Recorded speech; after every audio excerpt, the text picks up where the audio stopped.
હવે આપણે chapter number 2 છે એના ધમાકેદાર આઈએમપી ક્વેશ્ચન આપણે જોવાના છે. હજુ સુધી આ ચેનલ સબસ્ક્રાઇબ ન કરી હોય તો ચેનલને સબસ્ક્રાઇબ કરી લો, મિત્રો સુધી આ ચેનલની તમે માહિતી પહોંચાડો.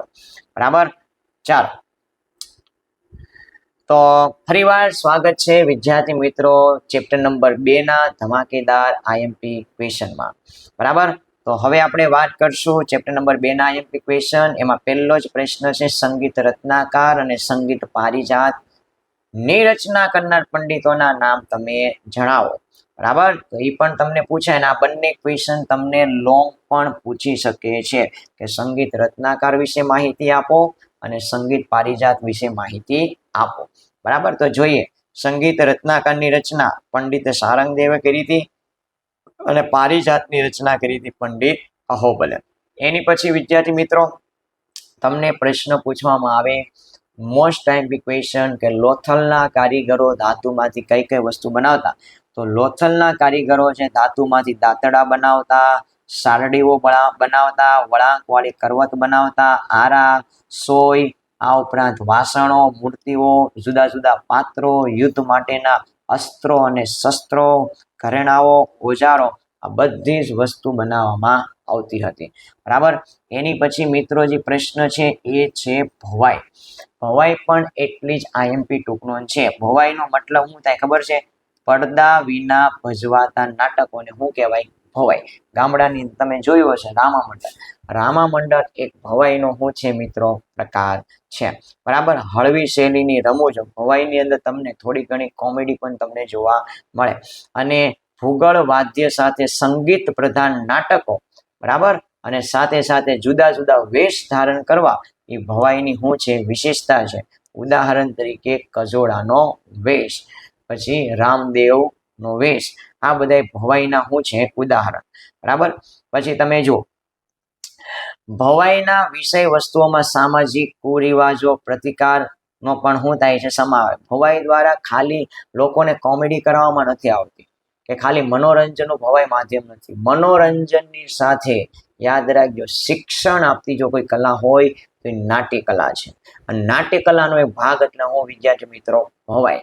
બરાબર, એમાં માત્ર મનોરંજન કરવામાં નથી આવતું પણ સાથે સાથે સમાજને સારો મેસેજ પણ આપવામાં આવે, સમાજના કુરિવાજો દૂર થાય એવા હેતુઓને ધ્યાનમાં રાખીને પણ એમાં સ્ટોરી રજૂ કરવામાં આવતી હોય છે. જેમ કે તમને આપેલું છે કન્યા કેળવણી, બેટી બચાવો. બરાબર, આવા બધા જે વિષયો છે એના ઉપર ભવાઈનું આયોજન કરવામાં આવતું હોય છે. પછી વિદ્યાર્થી મિત્રો આ ટૂંકનોંધ મારે તમને સમજાવવાની ન હોય અને એ ટૂંકનોંધ કઈ છે?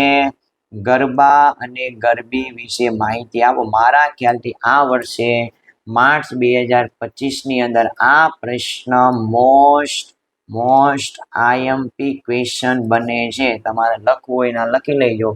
ગરબા અને ગરબી આ વર્ષે પ્રશ્ન માર્ચ 2025ની એક્ઝામમાં હશે. બરાબર, તો એ પ્રશ્ન તમે વાંચી લેજો. બરાબર, એકદમ સહેલો પ્રશ્ન છે. પછી તમને પૂછાય કે ગુજરાત, આ પ્રશ્ન પણ વિદ્યાર્થી મિત્રો આ વર્ષ માટે મોસ્ટ આઈએમપી ક્વેશ્ચન છે. એ છે ગુજરાતના આદિવાસી નૃત્યો. બરાબર, ચાલો તો ગુજરાતના આદિવાસી નૃત્યોનું તમારે ચિત્ર પણ જોઈ લેવાનું જે સ્ક્રીન ઉપર તમને દેખાય છે. ચિત્રના આધારે પણ તમને પ્રશ્ન પૂછાય. બરાબર, ગુજરાતના આદિવાસી છે નૃત્યો ક્યારે કરે? મોટા ભાગે હોળી કે અન્ય તહેવારે આ લોકો નૃત્ય કરતા હોય છે. લગ્ન પ્રસંગમાં નૃત્ય કરતા હોય છે. ધાર્મિક પ્રસંગોમાં, મેળાઓની અંદર આદિવાસી લોકો નૃત્ય કરે છે. બરાબર, આદિવાસી નૃત્યો છે વર્તુળ આકારે ફરતા ઢોલ અને રૂઢિ મુજબના મંજીરા, પછી અહીંયા થાપી નો આવે, અહીંયા થાળી આવશે. બરાબર, થાળી, તૂર, પાવરી, તંબુરા વગેરે વાજિંત્રનો શું કરતા હોય છે? ઉપયોગ કરતા હોય છે. અને એ લોકો ડીજે નો વગાડતા હોય, એ લોકો એની સ્થાનિક બોલીની અંદર શું કરતા હોય છે? ગીતો ગાતા હોય છે. અને આ ઉપરાંત એ લોકોમાં એક નૃત્ય પ્રખ્યાત છે જેને ચાળો નૃત્ય કહેવામાં આવે છે, જેમાં અલગ અલગ પક્ષીઓની નકલ કરવામાં આવે, જેમ કે મોર, ખિસકોલી, ચકલી જે પક્ષીઓની શું કરવામાં આવે છે મિત્રો? નકલ કરવામાં આવે છે. અને એમાં યાદ રાખજો બે પ્રકારના ચાળા દુનિયાભરમાં પ્રખ્યાત છે, માળીનો ચાળો અને ઠાકરિયા ચાળો. પછી ભીલ અને કોળી જાતિઓમાં નૃત્ય કરતી વખતે જાડી લાકડી નીચે લાકડાના ટુકડા સાથે જડીને જમીન ઉપર અથડાવવામાં આવે છે અને તાલબદ્ધ રીતે સમૂહમાં જે નૃત્ય કરવામાં આવે છે અને આ નૃત્ય મોટા ભાગે ભીલ અને કોળી જાતિની સ્ત્રીઓ કરતી હોય છે, જેને શ્રમહારી ટિપ્પણી નૃત્ય તરીકે ઓળખવામાં આવે છે. એની પછી મિત્રો તમને પ્રશ્ન પૂછાય કે ભાઈ ચર્મ ઉદ્યોગ છે એટલે કે ચામડું, ચામડાના ઉપયોગો પૂછાય તમને, ચામડાના ઉપયોગો જણાવો અથવા તો ચર્મ ઉદ્યોગ વિશે માહિતી પૂછાય તો યાદ રાખવાનું, પ્રાચીન સમયમાં મૃત્યુ પામેલા જાનવરોના ચામડાનો વિવિધ રીતે માણસ શું કરતો ઉપયોગ, જેમ કે કૃષિ માટે કૂવામાંથી પાણી કાઢવા, બરાબર, કોષ અને પાણીની જે મશકો છે અને જે પખાલો છે વિદ્યાર્થી મિત્રો ચામડામાંથી બનાવવામાં આવતી. ચામડાનો બીજી ક્યાં ઉપયોગ થાય? ઢોલ બનાવવામાં, નગારા, તબલા, ઢોલક આવા સંગીતના સાધનો બનાવવા માટે ચામડાનો શું થાય છે ઉપયોગ. પછી લુહારની ધમણો હોય, વિવિધ પ્રકારના પગરખા હોય, પ્રાણીઓને બાંધવા માટે પણ ચામડાનો શું થાય છે ઉપયોગ, બરાબર. અને લડાઈની અંદર વપરાતી જે ઢાલ છે ને એ પણ ચામડામાંથી બનાવવામાં આવતી, બરાબર. અને પ્રાણીનું મૃત્યુ થાય ને એની પછી પરંપરાગત રીતે ચામડાને કમાવવા માટેની વિવિધ કામગીરી આપણા દેશની અંદર કરવામાં આવતી. પછી ભરત ગુંથણ વાળી મોજડી હોય, પગરખા હોય, ચામડાના પાકીટ હોય, પટ્ટા હોય, ઘોડા અને ઊંટ જેવા પ્રાણીઓની પીઠ ઉપર મૂકવામાં આવતા જે સાજ હોય, પલાણ હોય કે પછી ચાબુક હોય, આ બધી જ વસ્તુ ચામડામાંથી બનાવવામાં આવતી, બરાબર. ચાલો, તો આ થઈ ગયો તમારો ચર્મ ઉદ્યોગ છે તે. હવે વિદ્યાર્થી મિત્રો આપણે થોડીક વાત કરવાની છે સંગીત રત્નાકર, એની આગળ પણ આપણે થોડી ઘણી વાત કરી, બરાબર. હવે તમારે આ સંગીત રત્નાકર છે એની આપણે વાત કરીએ તો પંડિત સારંગ દેવે એની શું કરી હતી? રચના કરી હતી, બરાબર.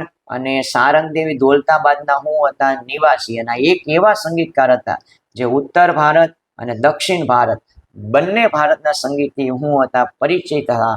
અને એક મહાન વ્યક્તિ છે જેનું નામ છે વિષ્ણુ નારાયણ ભાટખંડ, તેમને આ સંગીત રત્નાકરને સંગીતનો સૌથી પ્રમાણભૂત ગ્રંથ ગણાવ્યો હતો, બરાબર. એની પછી છે મિત્રો એ છે કથકલી નૃત્ય.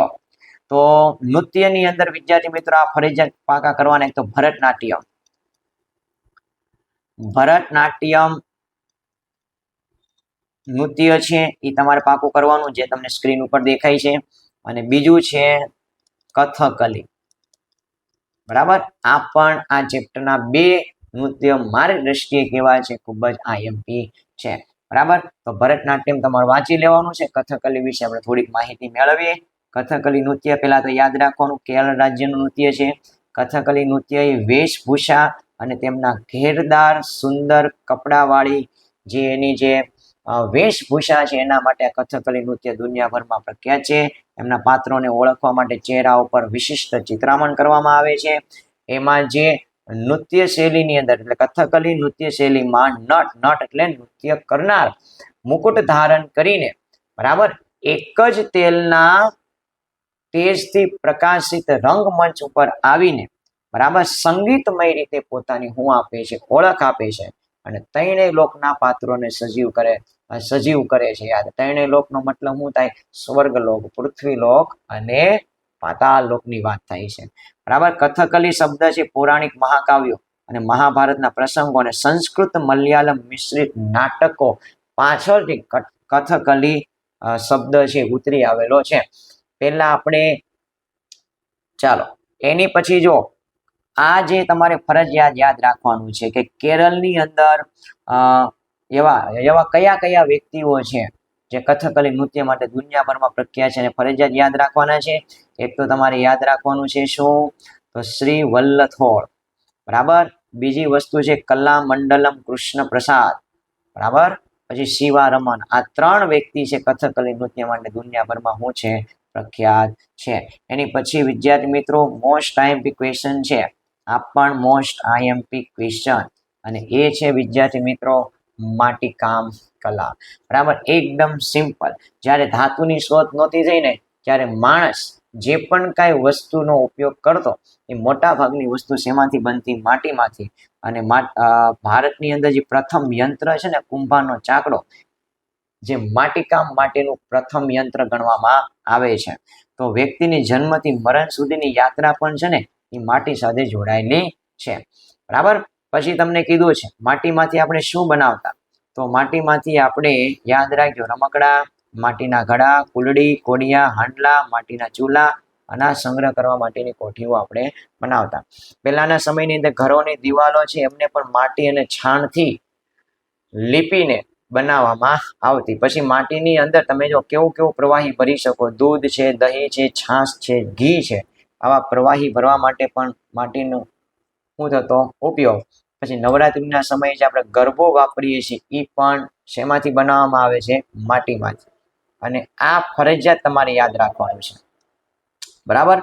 અને મિત્રો એની પછી માટીકામના ઉદાહરણ તમારે ફરજિયાત યાદ રાખવાના છે કે ભારતની અંદર એવી કઈ જગ્યા છે અને ગુજરાતમાં એવી કઈ જગ્યા છે જે માટીકામના આપણને શું મળ્યા છે, અવશેષો.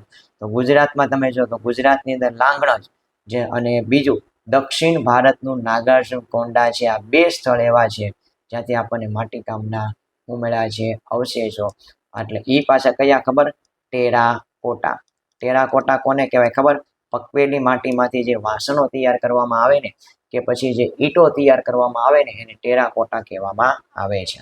ચાલો એની પછી તમે જો અકીક છે, તો અકીક પણ એક આઈએમપી ક્વેશ્ચન છે. અકીક બીજું કાંઈ નથી, અકીક એક શું છે, તો એક કિંમતી પથ્થર છે, એક અર્ધ પારદર્શક કિંમતી પથ્થર છે. અને યાદ રાખજો કે અકીકમાંથી આપણે માળા અને મણકા પણ તૈયાર કરી શકીએ છીએ. તો અકીકની ટૂંકનોંધ પણ એટલી જ ઇમ્પોર્ટન્ટ છે જે તમારે વાંચી લેવાની છે. અને આ પ્રશ્ન પણ વિદ્યાર્થી મિત્રો મને આઈએમપી લાગે છે. અને એ પ્રશ્ન છે પડી પટોળે ભાત, ફાટે પણ ફીતે નહીં, એટલે કે પાટણના પટોળા. આ પ્રશ્ન પટોળા. ચાલો વિદ્યાર્થી મિત્રો આ પ્રશ્ન પણ એટલો જ ઇમ્પોર્ટન્ટ છે. અને એ પ્રશ્ન કયો છે મિત્રો, એ છે પાટણના પટોળા. વિદ્યાર્થી મિત્રો જો તમને આ ચેપ્ટર નંબર 1 અને 2 નો આઈએમપી પ્રશ્નોનો વિડીયો તમને સારો લાગ્યો હોય અને આ સિરીઝને તમે આગળ વધારવા માંગતા હોય તો કોમેન્ટ કરવાની છે. અને કોમેન્ટ કરીને લખવાનું છે કે સર અમારે આગળના ચેપ્ટરના આઈએમપી જોતા છે, બરાબર. તો તમને આ ચેનલ ઉપર આગળના ચેપ્ટરના આઈએમપી તમને જોવા મળશે, બરાબર.